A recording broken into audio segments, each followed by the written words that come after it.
Guys প্রথম দেখে আপনারা দেখে ভাবতে পারেন এটি কোনো পরিত্যক্ত ভূতের বাড়ি, কিন্তু আসলে এটি কোনো ভূতের বাড়ি নয়। এর জরাজীর্ণতা দেখে আপনারা বুঝতে পারতেছেন এর অবস্থা কতটা খারাপ। আর আজকের এই ভিডিওটি কি নিয়ে হতে যাচ্ছে তা জানতে হলে দেখতে হবে ফুল ভিডিও। তো হে হোয়াটসঅ্যাপ গাইস, কি অবস্থা সবার? আপনারা সবাই কেমন আছেন? সবাই কমেন্টসে বলে যাবেন।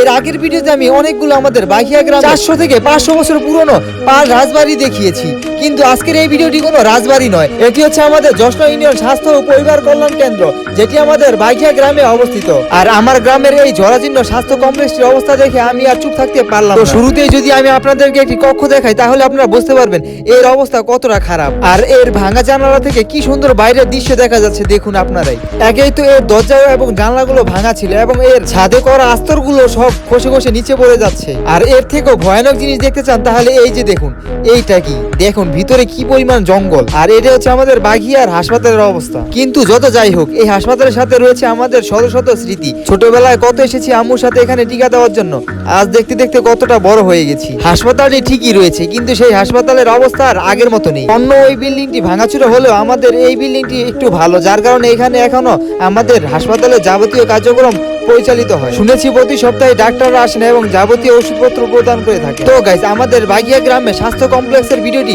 এখানে শেষ করছি। খুব শীঘ্রই দেখা হবে অন্য কোনো ব্লগে। আল্লাহ হাফেজ।